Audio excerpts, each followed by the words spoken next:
Assalamualaikum warahmatullahi wabarakatuh. Selamat malam para pecinta moli yang ada di Indonesia, khususnya di kawasan Tangerang. Oke, di video kali ini kita bakalan membahas bagaimana caranya beternak moli menggunakan akuarium. Di sini saya menggunakan akuarium berukuran panjang 100 cm, lebarnya 35 cm dan tinggi 35 cm. Di sini satu akuarium saya bagi menjadi 3 bagian. Di ujung sana ada black molly, di sini ada golden Thailand, di sini ada marble molly balon. Jadi kalau untuk ternak ikan molly di akuarium, di sini saya menggunakan metode 3:1, artinya 1 jantan dan 3 betina. Ini juga sama, 1 jantan 3 betina, dan yang ujung sana 1 jantan 3 betina. Dan buat kalian yang masih bingung cara membedakan antara kelamin jantan dan betina, kalian bisa simak di video saya sebelumnya. Ini ada di atas ini, kalian bisa simak videonya. Kemarin ada pertanyaan, apakah beternak moli menggunakan akuarium harus pakai aerator atau blower atau mesin pH? Saya jawab adalah tidak. Jadi kalian kalau ternak di akuarium tidak harus menggunakan mesin tersebut. Jadi cukup seperti ini. Yang penting satu, kalian harus menyiapkan tanaman. Tanaman ini di sini disebut tanaman alga atau ganggam. Jadi fungsinya adalah supaya kondisi air tetap terjaga pH-nya, karena suhu yang terlalu dingin pun tidak bagus untuk ikan moli. Jadi untuk supaya stabil, di sini saya menggunakan tanaman. Nah, untuk tanamannya kalian bisa beli di Tokopedia, linknya ada di deskripsi. Itu cukup murah dan banyak dapatnya. Untuk di sini saya menggunakan dasaran pasir malang merah. Kalian juga bisa menggunakan pasir silika atau pasir Bali, tergantung selera kalian. Dan jika tidak menggunakan pasir, tidak apa-apa. Untuk pencahayaannya tidak diwajibkan, ini hanya untuk kebutuhan membuat video. Terus untuk pakannya, kemarin ada pertanyaan, pakan yang bagus untuk ikan moli itu apa? Jadi kalau untuk pakan, sebenarnya semua pakan itu bagus. Kalau yang nggak bagus itu tidak mungkin dimakan oleh ikan moli tersebut. Jadi yang saya sarankan, berikan mereka pakan yang serba hidup, contohnya kutu air, cacing sutra, jentik-jentik nyamuk. Itu yang bagus untuk ikan moli. Jadi bagusnya adalah pakan hidup. Jadi kalau di sini saya biasa menggunakan pakan pelet. Itu biasa ada dijual di toko akuarium.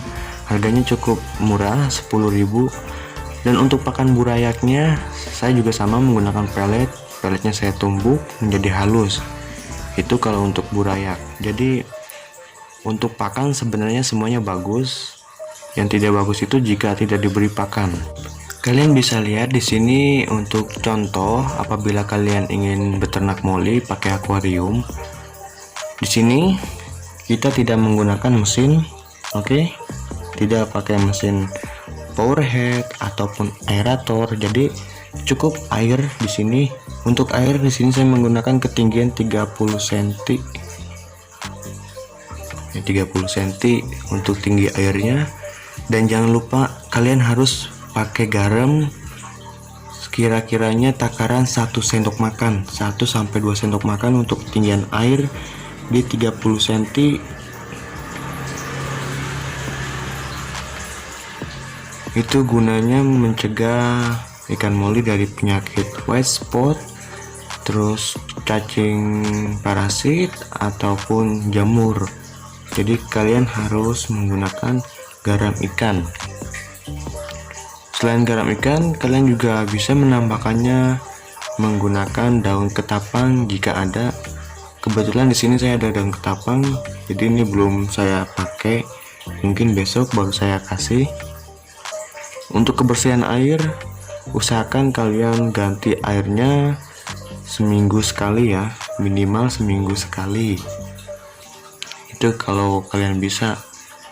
Jadi kalau untuk mengganti air usahakan jangan terlalu banyak ya, usahakan jangan semuanya diganti, jadi sisakan minimal. Jadi di ukuran skat ini baru kalian tambahkan air. Untuk air di sini saya nggak pernah diendapkan, jadi begitu dari air keran langsung saya masukin ke sini. Tapi itu semua tergantung kondisi air dari tempat kalian. Kalau bagus kayak di sini, saya langsung tuang ke tempat akuarium ini.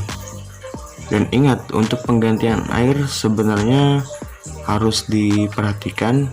Di kondisi ekstrim seperti ini tidak disarankan untuk mengganti air, karena apa? Ikan moli mudah mati atau terserang penyakit. Next kita bahas bagaimana atau penyebab ikan moli yang mudah mati atau mati mendadak, mati massal.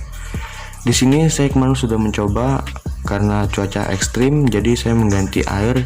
Alhasil ada sekitar 100-200 ekor yang mati, itu dalam jangka waktu 1 minggu. Jadi tiap harinya 10-15 ekor mati. Nanti kita bahas di video selanjutnya.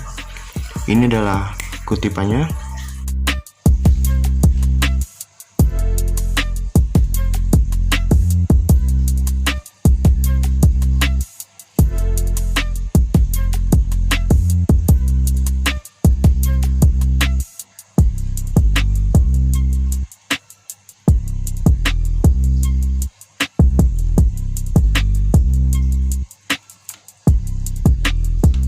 Itu adalah cuplikan dari video saya indukan moli yang mati massal. Perharinya bisa 10 ekor sampai 15 ekor dikarenakan cuaca yang ekstrim ini. Jadi di video selanjutnya nanti kita bahas. Itu untuk indukannya cukup lumayan besar ya, sudah hampir 1 jempol atau ibu jari. Dan yang paling besar di sini adalah berukuran jari tengah saya segini, mohon maaf segini. Jadi itu paling besar indukan yang mati di sini. Oke teman-teman, nanti kita bahas. Terima kasih banyak yang sudah menonton. Billahi taufiq walhidayah. Wassalamualaikum warahmatullahi wabarakatuh.